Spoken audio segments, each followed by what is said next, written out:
I think so. If you think about now, a human being dies, we have a funeral. That funeral can look like many different things, but there is a ceremony that takes place. And that ceremony is really vital. I believe it's very, very important for us to process and to come together in community to be held in space. Your grief needs a place to go, and I think that it gets transmuted with the presence of other people, and they can all help carry that loss. Welcome to Season 13 of Purposeful Empathy, a show that is dedicated to amplifying the voices of people from across the globe who understand the world needs more empathy and are doing something about it. I want to thank you for watching, enjoy the show, and if you haven't already picked up a copy, I invite you to do so. Welcome to a new episode of Purposeful Empathy. Today I'm joined by Jessica Budgell, who is a coach, community creator, facilitator, and teacher. After working as a holistic nutritionist alongside naturopathic doctors, she chose to diversify her skill set with coaching. Her love of bringing people together in fun and healing ways led her to create the Women Supporting Women community, a space for women to work through difficult issues without the fear of being given unsolicited advice. I love that. In addition to facilitating this community and working one-on-one with women, she's also the creator of the e-course, Maneuvering Through Miscarriage, a space for you to be unapologetically real about your miscarriage. After her own miscarriage and hearing the experiences of friends and family members, she felt called to create a space where women can go to work through their losses in an approachable, safe, and structured way. I absolutely love that. And I'm so grateful to have you as a guest, Jessica. Welcome to Purposeful Empathy. Thank you. Thanks for having me. I'm very excited to be here. Yeah, I can't even remember how we came across your work, my team and I, but I haven't had a conversation on the show with anyone where the topic has been miscarriage. I have had my own losses myself, and I thought, here's somebody who's working with other women, who's created a course. I thought, there's probably a lot of people who would really appreciate this conversation, especially through the lens of empathy. So thank you again for coming. I'd love to know what led to you developing this e-course for women who have had miscarriage. How did it come to be? Yes. Well, again, thanks for having me on. That's a great place to start. With empathy work, I don't know. I think that some of us, and maybe you can speak to this a bit, but I think some of us are kind of built with more empathy, and other people sort of have to work at it more like building a big muscle on your arm. And I feel that the work I've always been drawn to doing is helping, healing, empathy related work. And so that was sort of that's just existing, I suppose. And then it really came to move into the miscarriage world after I had my own experience 9 years ago. And that time, as I'm sure it was for you as well, was like messy. There was a lot going on, a lot more than I think what people realize when someone has a miscarriage. So as each person has their own unique experience of it. Mine personally was, I was single, and I was not in this like loving, long-term, committed relationship that was going somewhere. I was, casually seeing someone, and I got pregnant. And in the context of my life, there was also a lot of other things happening, and so this was really hard for me. It was very taboo to be this sort of young, single pregnant woman who doesn't have like everything sorted out. And so I really fell into a lot of denial. My kind of like way to handle all this at the beginning was like a really intense state of denial, which even got deeper after I had a miscarriage. So then I was like even more in denial. It was like I could almost deny everything now. So I I had some things happen that were very, undeniable. And I think that was more or less me having to come forward to face everything that was happening at this time and the shame I was carrying around it and my inability to talk about it and face it. So actually, it took me 6 months. It took me a proper 6 months before I said, okay, I'm ready, I can do this, and I need to do the inner work and start facing everything that came up for me with this experience of miscarriage. And so, in fact, I think I did a good job. And I mean, that might sound like a weird thing to say, but, I think you need to spend time for any trauma to process it thoroughly and respect it and work through it. And at the end, I felt actually very proud. I said, I was such a mess, and now I'm actually proud of the work I've done, because I've created some peace for myself.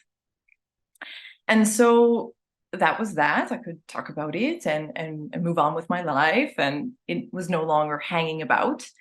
But then few years passed, and it was this kind of bubble where everybody seemed to be coming to me saying, oh, I've had this miscarriage. Hey, do you want to grab a drink and sit down? And oh, look, I wanted to talk to you about this experience I had. I've just had a miscarriage and another one. And, it just seemed like boom, boom, boom, boom, boom, boom. And so I had this idea, and I said, you know what? I've had my experience. I have my professional experience as, clinical nutritionist and coaching. So I have some experience working with people. I have some skill sets. I have my personal loss, and I think I have what it takes to start creating something for this, for women who've had a miscarriage, because really there's almost nothing. Okay, so there's nothing. These friends and family members and people are coming to me saying, I don't know what to do or who to talk to or where to go, because there is a void here. And so with that void, I felt drawn to say, hey, I can do something about this void. And thus came into creation was the e-course. Wow. So first, I'm sorry that you experienced a miscarriage. I think those losses are tough, regardless of the circumstances. So, but I think the fact that you're channeling your energy towards this course and helping other women is just such a beautiful way of honoring the loss and doing something really beautiful. So I would love to know, since this is a podcast about empathy, what you think the role of empathy is in processing a miscarriage. Every step of the way. Like you can't do it without empathy. So, the course is okay. The course is 3 modules, and I would say that in each of the modules, so the first one is really about going inside. Okay, so the first one is going inside, starting with yourself. The second one is more external, and it deals more externally, dealing with other people and how they, your interaction with family members, friends, the general public, etc. And then the third one is really tapping into your lost child and tapping into that energy and honoring that baby, honoring yourself and your body. And so each step of the way, it can't be done without empathy, because you have to start with empathy for yourself. And if you can't start there, then you can't get anywhere else. It's really essential. So I'm not so sure, as an expert on empathy, you might have some insight about the differentiation between, self-compassion and empathy. For me, they're like one and the same, or almost sisters or something. Do you have something to share on that before I continue? Well, I think it's really important that we have practiced self-empathy in our world in general, because we have to be kind to ourselves. So Kristen Neff and a whole lineage of people who work in the self-compassion space have practices where you're kind to yourself. You're kinder in your thoughts to yourself. You do lots of healing practices to make sure to soothe yourself, depending on what is triggering you. I see self-empathy much the same way. So being kind to yourself the way you would be to someone else, empathizing with your own situation as you would, so much like you. Okay. So yeah, that's really great. And to hear, thank you for that, those insights. And that's where it all starts, is exactly what you just said. So we do the first module is really looking first in the the context, because it's important to know where you are and take a minute to realize, okay, there's a lot going on when you're in grief. It's a hard to process, and it's important to take the time to step back and realize, where are you, and where does this experience sit within the greater scope of our society? Because we're social beings. We live in a society, and there's culture, and all of that plays a big part. So I invite people to really step into, okay, let me just look at what's going on here. Like, what are some of the different levels here? And then say, okay, now that I have a bit of scope, let's go in and start to do that work about the self-kindness, empathy. And it really, yeah, so that's the essential bit, and permission giving. So once you've done some look at, okay, what does that even mean to be kind to myself? You really have to give yourself the permission to say, okay, I am now ready to receive. I'm ready to take that on. What do I need to do to allow myself to actually start doing this work and let it flow through me and be with it? And the permission to go through all the messy bits that will come up around that. From a practical point of view, if, let's say, somebody's listening now who's recently had a miscarriage, or knows a friend that's had a miscarriage, and we're going to include in the show notes a link to take the e-course so they can go check it out. But what can they expect if they do decide to take the class? Is it very kind of, there's a couple of videos with prompt questions, or how does it practically go through? Yeah, great question. So first, I designed it to be pretty easily done. So it's bite size, because, as I was mentioning, can be overwhelming to take on a lot at that time. So it's bite size, little modules with a video, and a worksheet is the primary primary delivery. Yeah, each module has video and a worksheet. So I really suggest people take the time to do the worksheet, because that's where you get to dig in and do the inner work and let it flow through. Okay, and if we stay because I want to explore each of those three parts one at a time. If we stay in that one about self-empathy and empathizing with yourself as someone who has just experienced a miscarriage, what have you found in all of your conversations or feedback that you've received from women that surprises you, or that you feel is really worth underscoring right now? Because I imagine there's guilt and shame and sorrow, but what would you like to add to that? So the question again was, what is commonly coming up in that around self-kindness and permission? Yeah, and based on your experience in this space, what would you offer as something that might be soothing to hear? Okay. So one is, we're human. Okay, so I would say that's a real big one, is that I feel when people have this experience, they lose their humanity. They stop realizing that they're this human, because they're stuck in the grief and they're in something that's a bit taboo.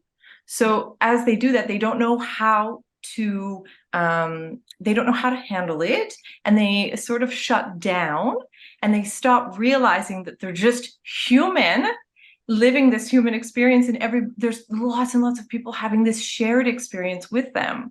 So I feel that a big part is just shutting down, just forgetting some basics about being human, because they just don't feel they have the right to be human at this time. They don't feel they have the ability to talk about it. They don't feel like they have the space or the time to be sad or to grieve, or that anybody cares. So I would say that just remembering your humanity, you're human, and that this is a very common experience. Yeah, I think you mentioned taboo, and I think from my experience, after I started sharing, I realized how many other women had been through it. And I said, well, if half of the women of age capacity to bear children have had miscarriages, how come this is not more common in it's like the same idea of menopause. Maybe there's this like female experiences that we need to shed a whole bit of light on it. Yes. Yes. Really. Yeah, I agree with you. Yes, there is no space. There's no space. And that really, I think it's shocking and confusing because you don't expect to find yourself in that space. And then you just appear there. And as you just appear in this space, you don't know how to handle yourself. Right. Okay, so that's the first category. Then the second module has to do with relationships, right? You and the world. So tell us Yes. more about what some of the prompt questions might be like, or what the goal is of that module, and how that helps women Yes. assess things. Yeah, sure. So this one's interesting because I really love this one because it's really a lot about language. And so this one I've chosen to focus on platitudes more or less. So this is when you go out in the world and you've found yourself ready to tell people and you're looking for support and you're doing it, you're showing up and someone says something really, really silly and unhelpful like, oh, well, at least you know you can get pregnant, or just wasn't your time. You can try again, or like, oh, you're still young, or, you know, the list goes on. So this is sort of the main topic, I'll say. Like, this is how I approach, and we go into this section on language and dealing with other people. And so if we look at this one, it's interesting because it comes down to empathy again. And it's very interesting because the real solution is you need to actually have empathy yourself for that other person. And that's the solution. So you have to have your self-empathy, do a bit of work there. And then to deal with others, you still have to have empathy and to be able to then have empathy again for yourself, So in order for you not to take these platitudes personally and start, losing sleep over it and dwelling and ruminating over these, seemingly rude and horrible things that people saying, yeah, they are bad. But at the end of the day, this person is feeling vulnerable themselves, hasn't had any training, doesn't understand how to approach this. The ego is inside saying, you really need to say something, like say something now, like this person just said this and now it's your job to say something, like you can't look stupid. And so there's so many things happening in that one little moment. And the only way to move through it is to start to practice empathy for that person. And then it'll start to unfold. That's generous, because I think the same could hold true for just anybody who's had a major loss, right? Even like an older person dying, a grandfather or a parent passing away. People are just so uncomfortable talking about loss that they will say things that could be super well-meaning. Like, I hear the different versions of kind of hurtful things. They might not all be hurtful to an individual. Maybe one of them actually does resonate, but the other ones are hurtful.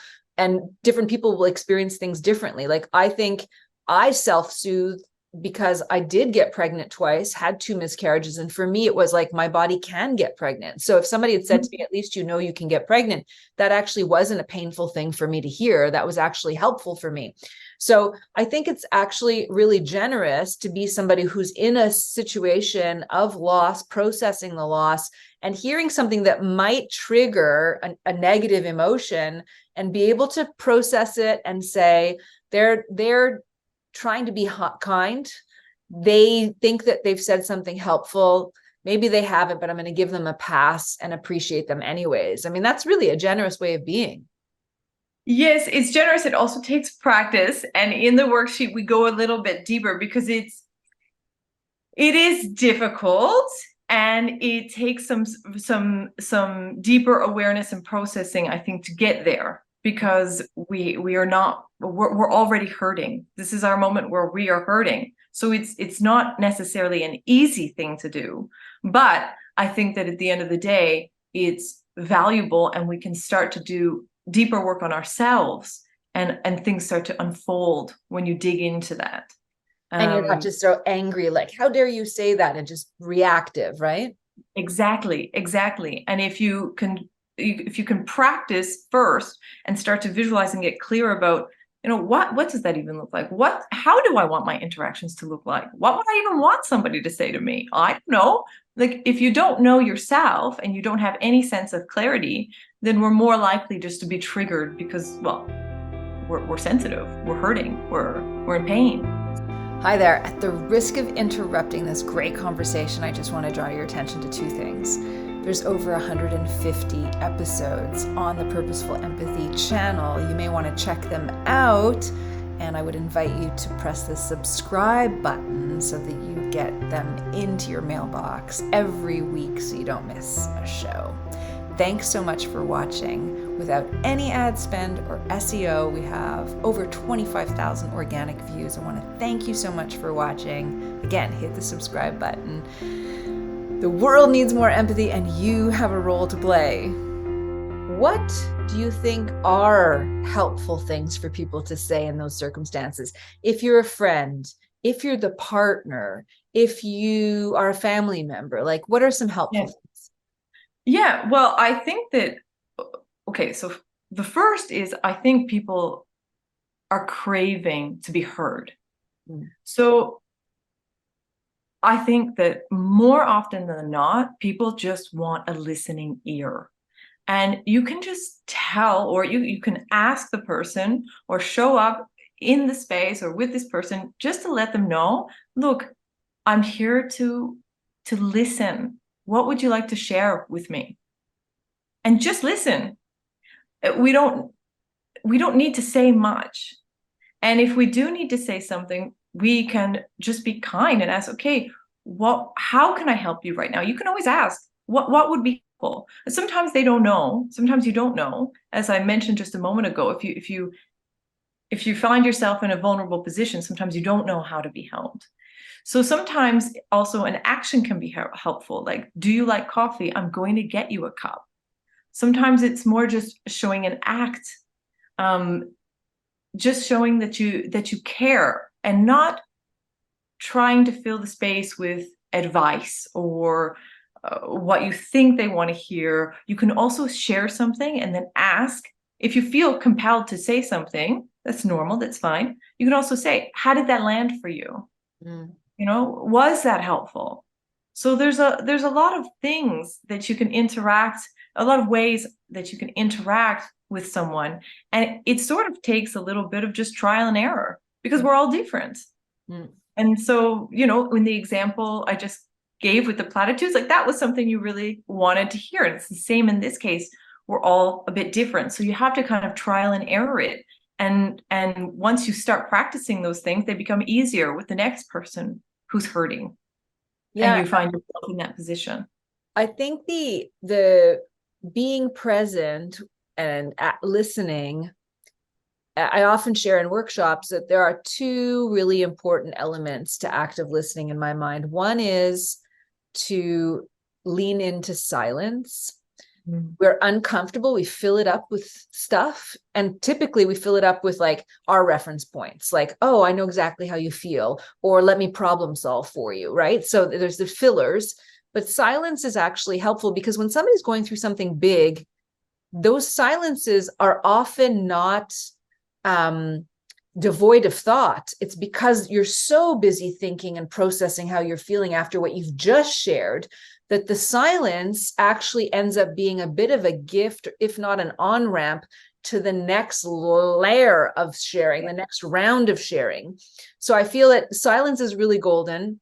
And another thing, which I think you, as somebody working in the coaching space, but people who are typically trained in a healing or helping profession, will know that reflecting back some words that you just heard, as robotic or mechanical as it sounds to do, is so helpful. You just reflect back a few of the words that you just heard, and then that person who's sharing picks up the thread, feels heard because their words were just expressed back. So I find that those are two helpful things. Yes, absolutely. Those are really helpful things. And wouldn't it be great if we were all doing those things more often? Including me. Including me. My goodness. I'm thinking about that and I'm like, oh gosh, I wish that all these things and these kind of tools were just more prevalent in society as in general. And I think that's one of the main things actually I hear also about the e-course, is that it's things that you can use outside of miscarriage, because these are all, you're always learning tools that are applicable to life, Mm. and sometimes you just need reminders and to hear certain things at certain times. But yes, yes, so Oh. yes to that. So then we've got the third. What is the third? The third, yes. So the third module is all about connecting, as I mentioned before, honoring and connecting in to your lost little wee one, your baby. And in doing that, I think it's also an honoring of the self. And so the idea there is that we look at creating an anchor. So we really take the time to create something physical to be able to anchor in that very emotional, spiritual loss, emotional, spiritual, and there's another word I was coming to, but anyways, doesn't matter. Loss, and kind of drawing it into something physical so that you can hold it and feel a connection to your baby at any given time where you're feeling that could be useful. If you're feeling emotional, or you want to connect or say a prayer, or what have you. So we spend time developing that and tapping into what that experience would be like for people. What do some of those things look like as Oh examples? yeah, great. So my personal example is actually a pair of earrings, and they're made out of actual butterfly wings. So I actually gifted my lost baby butterfly wings so that she could go and take them on her way to wherever she needed to go next.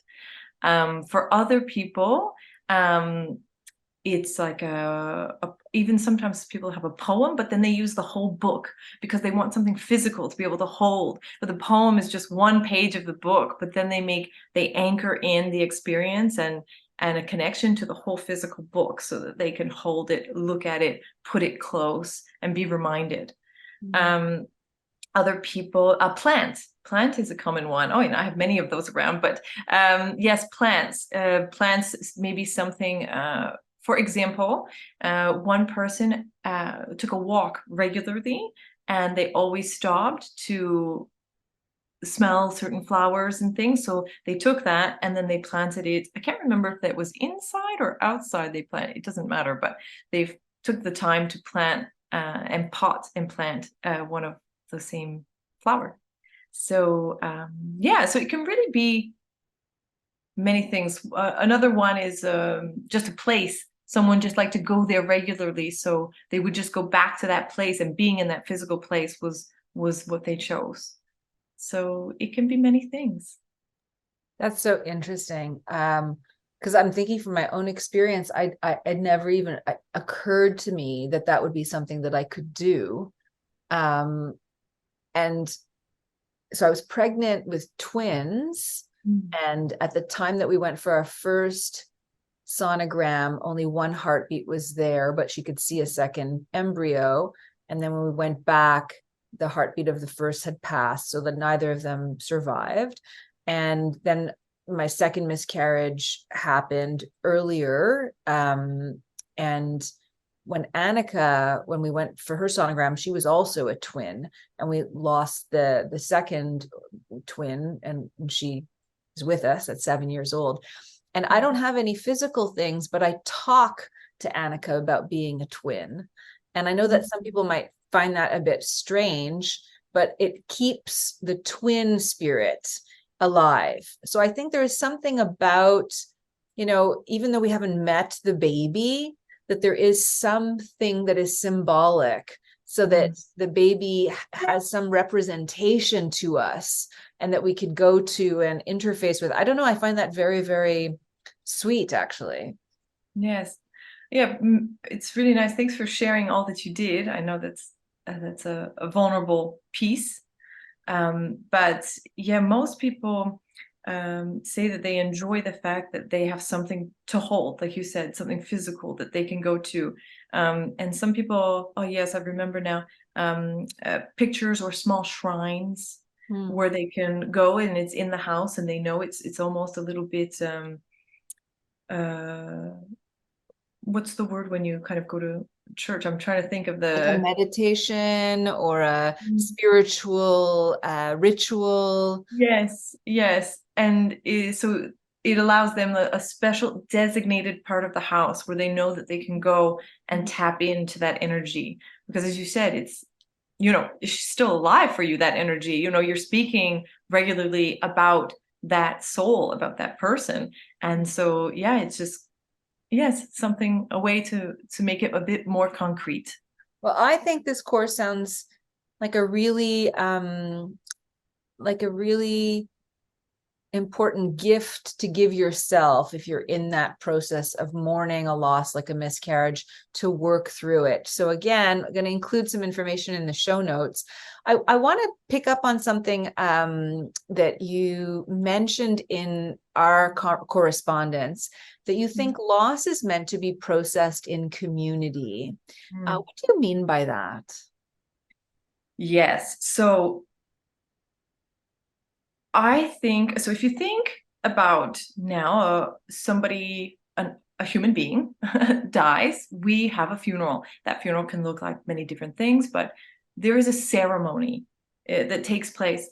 And that ceremony is really vital. I believe it's very, very important for us to process and to come together in community, to be held in space. Your grief needs a place to go, and I think that it gets transmuted with the presence of other people, and they can all help carry that loss.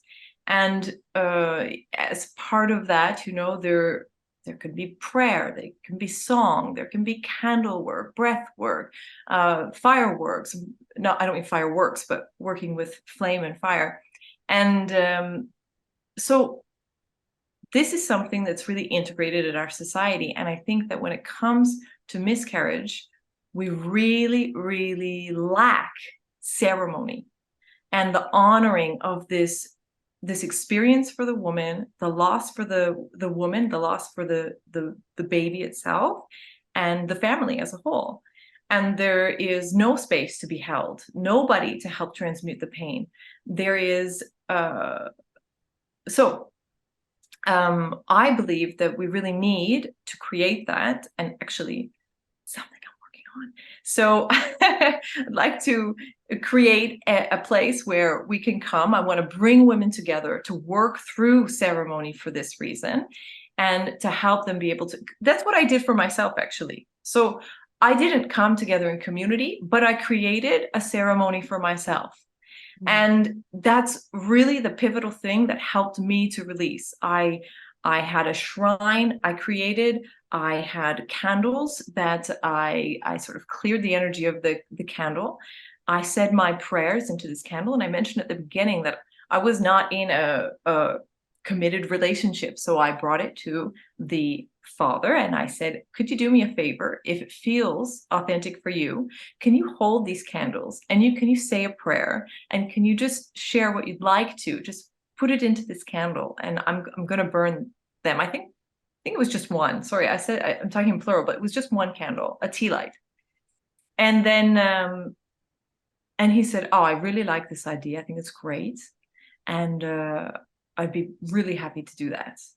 So he did that. So together I had our wishes in this candle, and I went back and he did his own thing in his own space because we were not together. And but he wanted to know when the ceremony was starting so that he could be present in his own way.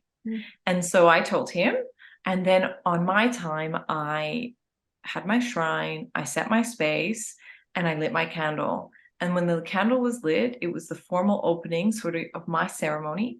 And I took the time and I did a special meditation, and I did a lot of journaling and letter writing. And I just processed anything that needed to come out. And actually at the end, I was very afraid of this candle going out. I had really, really a fear because I thought, okay, it's very formal. It's really over. And anything that I've been holding on to and attached to and didn't really want to let go of, it's going to go. So I'm resisting that moment. I'm resisting that release and the surrender. So in fact, just before the candle went out, I fell asleep and I woke up and the candle was out. And I just went, oh, what a gift. Like, it was like, I was supported. We are supported in so many ways. And I feel I was just nudged to sleep and I woke up and what my fear had passed and life moved on. The fact that you woke up and felt Yes. that it was a completed, there was some wholeness to that is so Yes. amazing. It was incredible. Yeah, it was really, really powerful. Yes, it was it was life-changing. Yeah, this moment. Wow. Yeah. I'm very touched by that story. Yeah, thank you. And I think that could be a very powerful experience. So again, your work sounds so important. Thank you. I have one question that I ask my guests at the end of the podcast, Oh, yes. and it doesn't have to be in relation to miscarriage at all. So this can be from any other part of your life. If you can think of a time when you were on the receiving end of empathy and what that meant for you. Yes, it's a great question. When I think of that, I think of so actually it's an ongoing challenge I'm having now. So I have a form of alopecia, so I'm losing my hair. And so a big part of losing my hair and is kind of the identity that we attach with our appearance and our self-value and all this bigger piece that comes up when you have a big change to your appearance. So that can be tough. So I can have some tough days around losing my hair. And I would say that very valuable, important receiving piece of empathy is from my husband, who just says, I know you're having a hard time. I know it's hard, but it doesn't matter. And I'm here and I love you with or without hair. And so this just holding space for that and reassuring me in a loving way is very, very beautiful and powerful just to work through that challenge. Yes. Sweet. And I know you have an 11-month-old with your Yes. husband. So Yes. congratulations that you were Thank able you. to have a child. That's a beautiful story. And I love closing conversations with guests on that question. I never know what I'm going to hear, but I always know that it'll be a reminder for the balance of my day, and hopefully for anybody who's watching and listening, that empathy is possible for us all the time if we decide to practice it, decide to lean into it. And so your husband, just extending kind words, knowing with empathy that you might be experiencing something. Yes.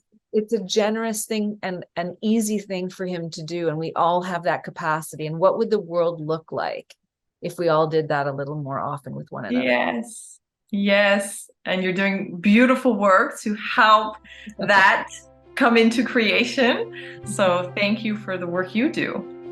Jessica, it's been amazing to spend this hour with you. Congratulations on the course. I'm sure that it's really helping a lot of women. Again, go to the description notes if you want to check out the course is called Maneuvering Through Miscarriage. Yes, beautiful.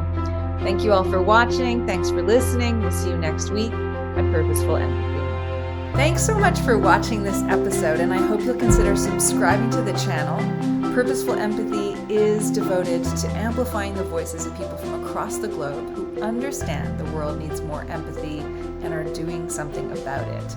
You've just done something about it by watching the show. Again, subscribe if you can, and consider picking up a copy today.